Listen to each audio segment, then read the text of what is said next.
everyone, thank you so much for joining us for another Zoo to You.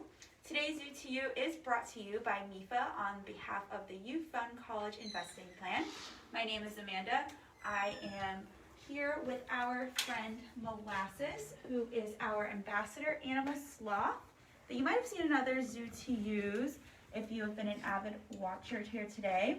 We're going to do some fun enrichment with Molasses that is holiday themed today. So over here we have Amy, who's going to be bringing over our sloth Christmas tree to Molasses.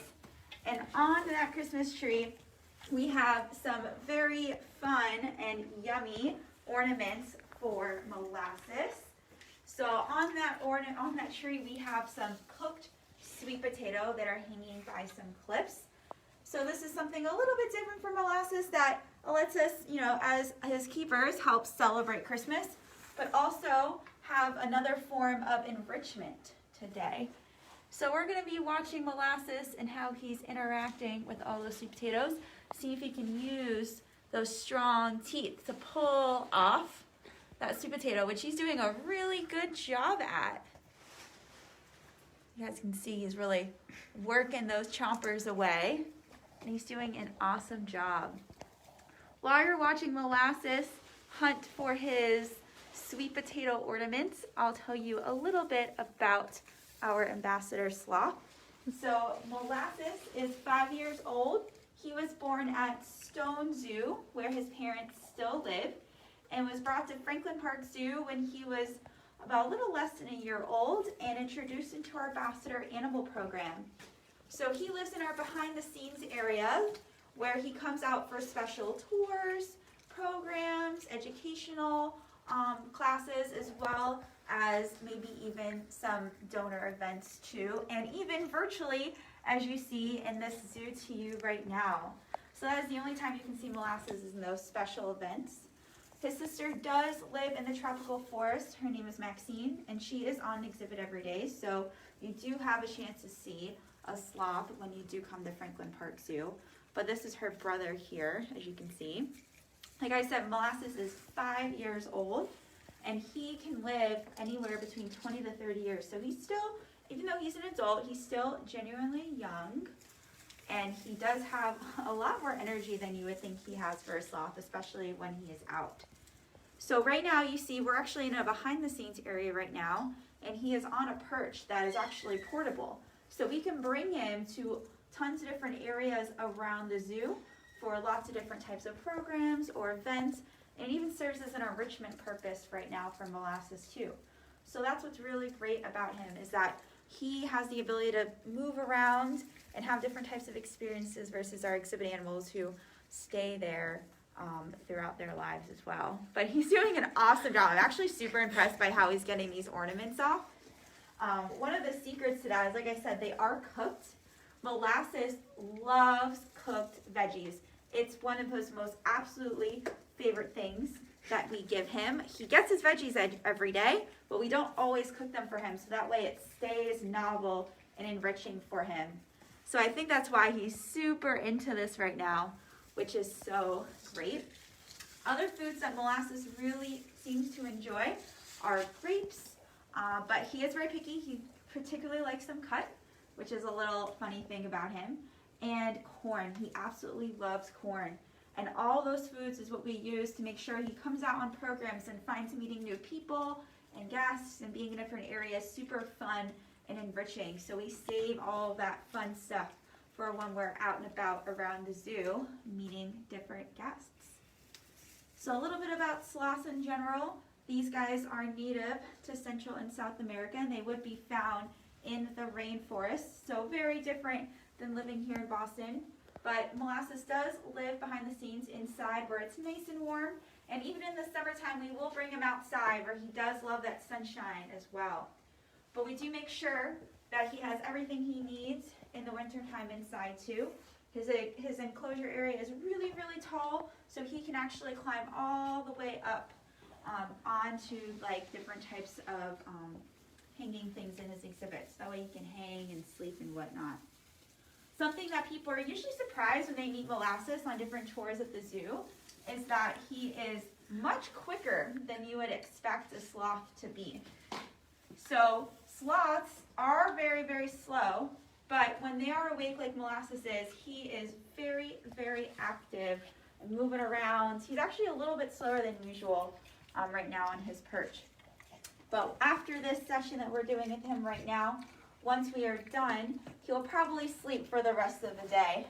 So he has kind of like more bigger spurts of energy, and then he'll rest for the remaining parts of the day. You might see this target pole that Amy is holding in her hand.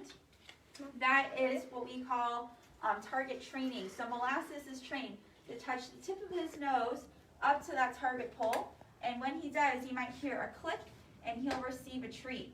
So that's something that we help communicate with our animals, so we can maybe ask them to move to different areas or voluntarily go into a crate. And you probably will see that with lots of other animals if you come visit the zoo here. And all different targets look a little bit different as well. Another one of my favorite facts about sloths is you can see he's doing a really, really good job holding on to those perching. One of the reasons why he can do that is because he has those really nice claws and those nice feet pads as well. And they actually do a really good job of making sure when they sweat that they only sweat through their nose, so their claw pads stay really nice and dry, so they have that really good stability.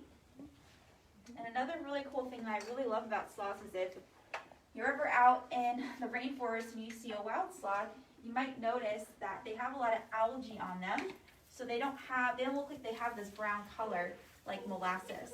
And that's something very unique about sloths out in their natural environment, is that they have all that moss and algae that grows on them because they're staying so still all the time, and it's kind of like having like a mini ecosystem on their back, which I think is just the coolest thing. And you might see Molasses trying to climb onto different things. That is definitely his natural instinct. These guys are amazing at moving their bodies in ways that us as people don't really have the ability to, which is very interesting.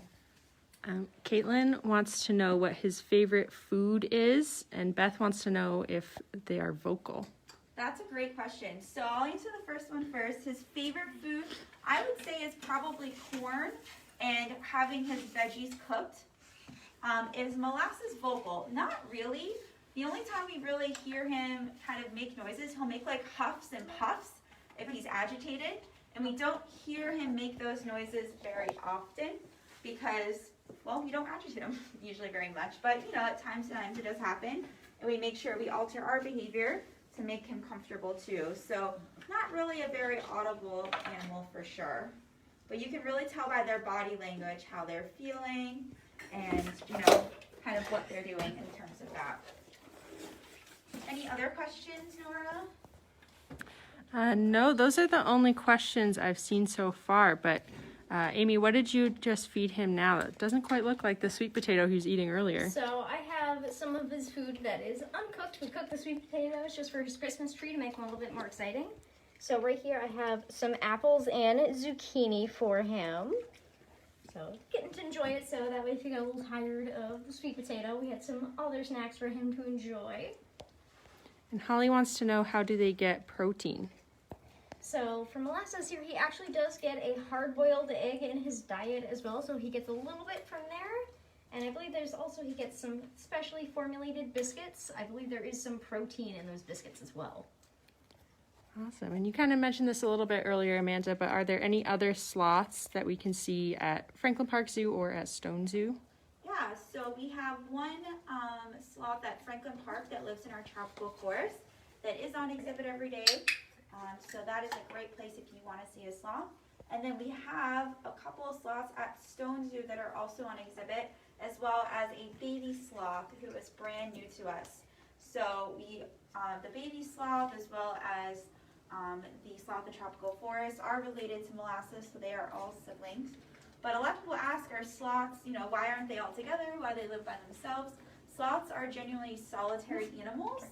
The sloths that live together at Stone Zoo are kind of a unique situation. Sloths don't usually stay together 24/7 like they do. or for the rest of their lives, but they're kind of a funny match over there. But genuinely, this is a natural state for them to be by themselves.